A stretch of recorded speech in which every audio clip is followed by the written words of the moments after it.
Buenos dias, my friend. Welcome to this introduction to a journey to meet with our guides. So today we're going to talk about spirit guides, what they are, how they work. And this is going to kind of set us up for the guided meditation that I want to take you through. That's going to be an audio only file that's going to be connected to this video. And I wanted to do this and separate the two because up until this point, we've used the videos and meditations together, and I've provided some separate audio. But it's just the journey to meet with our guides. It's such an intentional process, and I just feel like the more clear and the more focused and concentrated that is, like the more open and relaxed we can be. And I want to be able to do that. I want to be able to do that with a really clean audio recording, so we don't have to worry about planes or any kind of auxiliary noises. I want to be able to provide that experience like in like a clean of a process as possible. So today we're just going to talk about guides and what they are and how they work. And then when we finish with this little talk, you can jump into kind of the practical guided meditation portion afterwards. But it'll be separate from this video. So let's talk about spirit guides and what's the best way for us to understand our spirit guides and how they work? The best way to understand our spirit guides and how they work is to work with them. Just like if you were, looking to build a better relationship with, a friend or a colleague or a parent or a sibling or whatever, spending time with them, asking them questions, communicating, that's the best way to get to know them. Picking people's brains, especially if we have an interest in something, right? Well, how do we grow our understanding and learn more about something that maybe we don't know a lot about, but we're interested in? Well, we ask questions. We find people that have some knowledge and understanding, and we let them impart their wisdom to us. Spirit guides are the same way. And spirit guides work in a sense of helping us grow and develop spiritually, but also there are spirit guides that help us with learning particular things. So just like if you took an interest in baseball and you wanted to be a better baseball player, you might seek a coach, right? You might you might see a hitting coach, someone that can help you with the swing. You might find someone that can help you with your pitching ability or with the catching or fielding or whatever it is. But coaches are there to kind of help refine skills and impart what they know about the game to you so that you can kind of step into that potential. Or maybe you have a great singing voice or a musical ability, and you've got this natural raw talent, and a teacher comes across hearing you play, like, hey, you're fantastic. I would love to work with you. And they start to kind of download some information and give you some things and kind of shepherd you through your musical growth. And they bring out all kinds of potential in you that maybe you didn't even realize. So you were good, but then all of a sudden, like, wow, we're unleashing all kinds of potential here because there's someone here with they've got a different point of view, and they're offering up a new perspective that really helps us grow and learn, as an artist. Any experience like that really kind of reflects and mirrors what it's like to work with a spirit guide. So spirit guides can work with us on very specific, I would say, like tools or skills or interests that we might take in human form. So we might have actual physical guides and teachers that help us do that, but then at the same time we can have sort of spirit guides come in that work with us on a spiritual level and in the subtle body to help kind of shepherd us and guide us. And the way I like to think of it, sometimes they'll give us inspiration or ideas to move certain directions to kind of help position us and put us in the places we have to be to get those learnings, to get those understandings, and to deepen our awareness.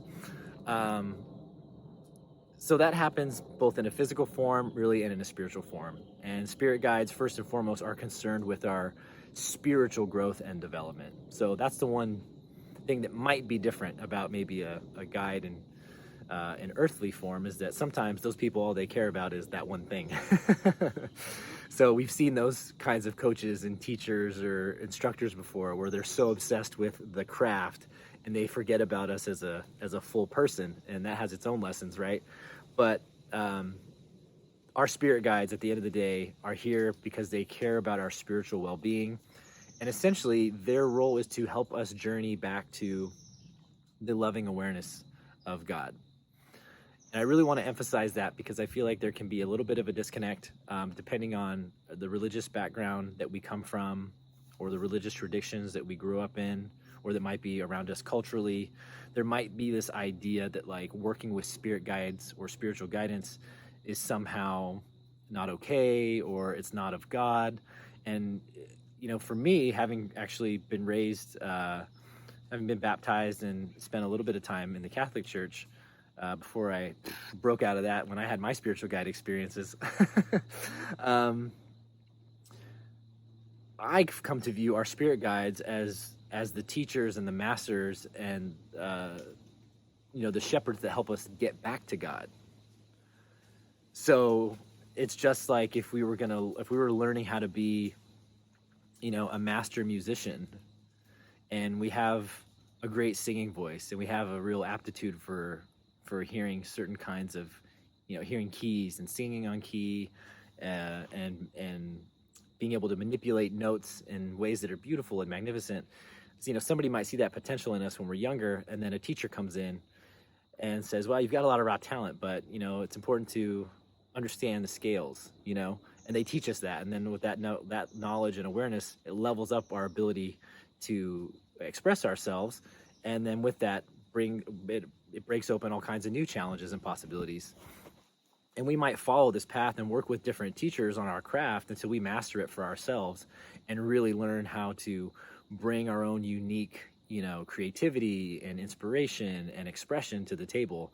But, fundamentally, there's like this foundation of some knowledge and wisdom that helps get us there. And then to be real masters, not only do we have mastery of the fundamentals, but like we bring our unique perspective to express and manipulate those in a way that maybe has never been done before. That's kind of like what's happening, at least under my understanding here, is that spiritually, our spirit guides want to bring us back to God and bring us back to God's unified, loving awareness. But they want to help us do that and live that and breathe that in a way that's super unique and dynamic to us. So it's a really beautiful process, at least how I've come to understand it. And again, I don't view spirit guides as separate or distinct at all in any way from God, the creator, or God's loving consciousness. It's just like if we think of God as like the dean of the university, our spirit guides are just our professors and our teachers' aides, and those people who help us kind of expand our knowledge and awareness and help us work towards like being at that level. Does that make sense? Hope the analogy works. I didn't think it through very well, so if there's something wrong with that analogy, I apologize. But you kind of get what I'm saying. Yeah, our spiritual guides are enlightened beings that are helping us move through our spiritual growth. And so they serve that dual function again of like helping us have those human experiences that we have come to choose to experience and that we desire to experience sort of at a soul level, to help us, learn those tools and skills, but at the same time to bring the spiritual understanding and awareness to us that deepens, the experience. So it's not just a material experience. There's more depth there. There's soul lessons and soul growth, and that soul growth is going from forgetting that we are of one mind, that we are connected directly to our divine creator, moving from that to remembering that we are essentially interconnected and one with this divine creator, and not only that, but we are a living, breathing expression of that, and that we can do that in our own unique way, which is really fun. So that's kind of the overview of kind of spirit guides, and at least to me, how they work, how they show up. I had my first experience when I was a teenager, and since then I've had many different, I'll call them teams of guides or groups of guides that have come in and out at different times in my life, depending on what was going on. 5 years ago, almost 5 years ago to the day, I had an experience that brought in a whole new team of guides that I had not ever worked with together before. It was a really wild experience that I had in the shamanic journey experience, and that embarked this whole new journey. This journey for me of opening up to share what I've been learning on my spiritual journey and what I've come to know and understand. And I wrote the first book, and I wrote the second book, and I've been doing, intuitive guidance ever since that whole breakthrough came through. And I still work with this team of guides when I facilitate, because it's almost like they're here to help me with this process. So there's been a lot of lessons and understandings that I've gained from here. Prior to this, I was doing filmmaking stuff and doing a lot of work in politics, and I was a personal trainer for a decade, before that. And so, and then I'm going all the way back to high school, just different sets of guides have kind of moved with me and come in and shown up at different times to help me learn and grow from the experiences and the environments that I was in along my journey. So it's a really fascinating process. So my intention here is to provide a meditation journey that allows you to intentionally reach out and connect to a spirit guide or spirit guides.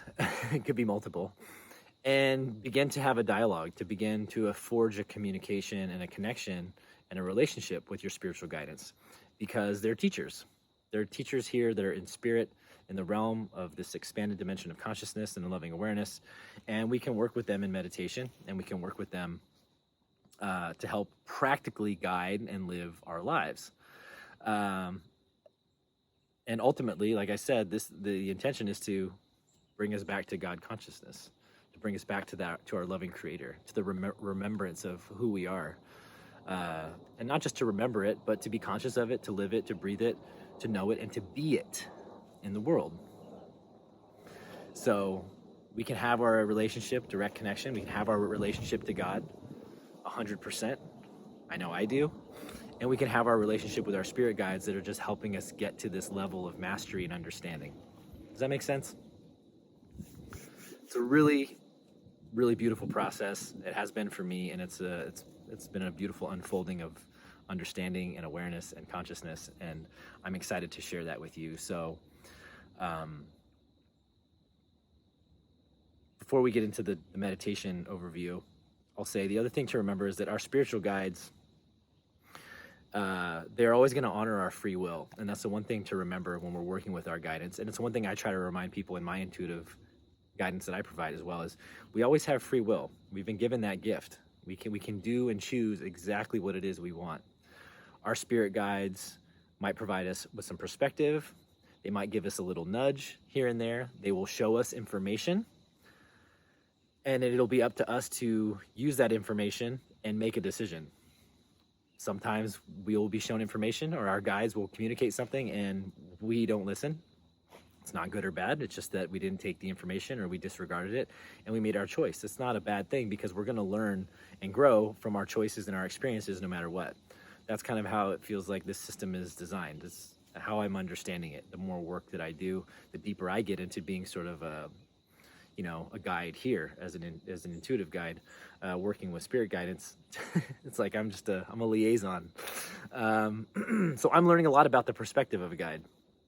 And so they're very hands off in the sense that, we're here, we have free will. They honor that. So we always have our choices. We always have free will, and we're always going to learn and grow from those choices that we make. And that's why we can always come back. I had mentioned, in maybe one of the earlier videos, how I kind of fell on and off the wagon with my guidance or with my path.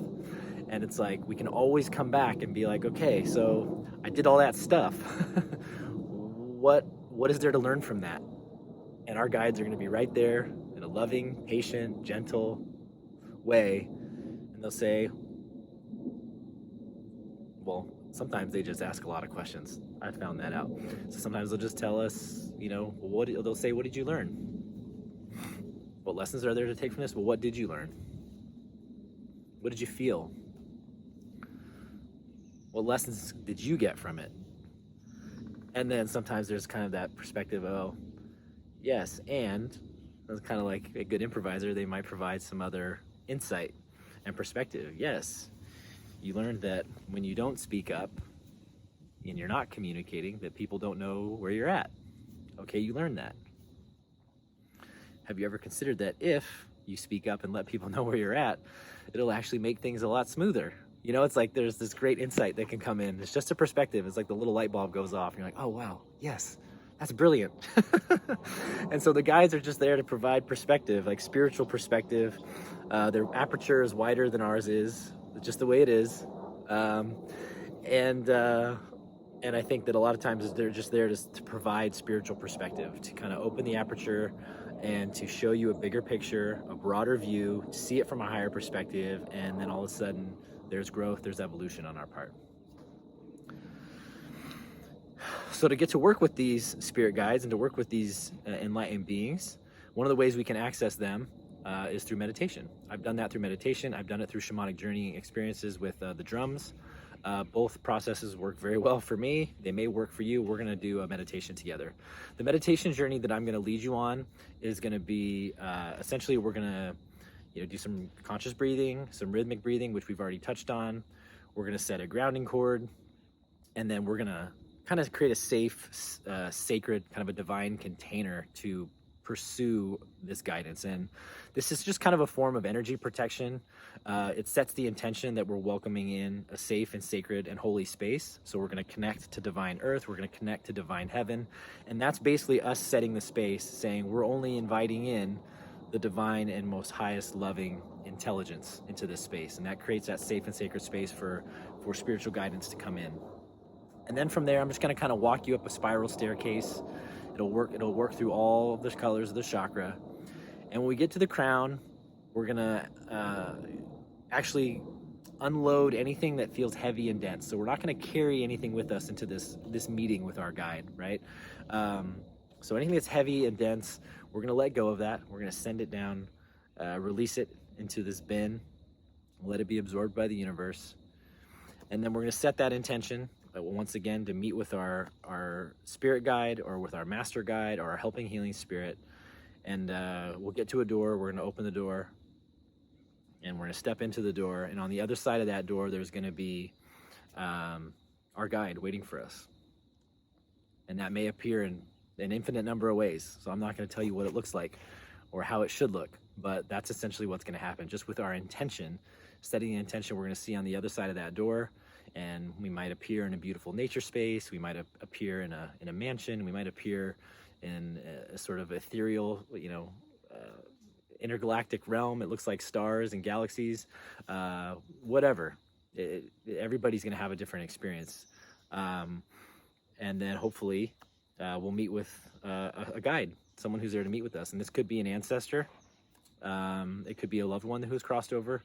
It could be a spiritual figure. It could be, a Hindu deity or the Buddha or Jesus. It could be some other form of spiritual guidance that pops up that you kind of recognize, but you weren't expecting. And those are the fun ones. Just be open. And the intention there is going to be to make a connection, to have your own experience. And I'd like to kind of allow you to sit in that realm and explore it as much as you can on your own. There's a few main questions that I'll have you ask. And one is, if you meet with a guide and you don't know who they are, ask them their name or what they like to be called, because that's always fun. Again, it's like meeting somebody, well, who are you? What's your name? What can I call you? Ask them, what are they here to teach you? And then you can also ask, how do you like to communicate? And that's an important question, because moving forward, they can give you the tools and the guidance on how to make that connection and begin to work together. So for me, when I was a teenager, I could channel, write. So I got things visually. I would see things, but also I would hear, like as if somebody was talking to me. And so I would write. And that was one of the things that I remember. One of the directives that was given to me early on was when I asked these questions and I had this experience, I asked, well, how can we communicate? And I got basically to sit down and write what you're hearing.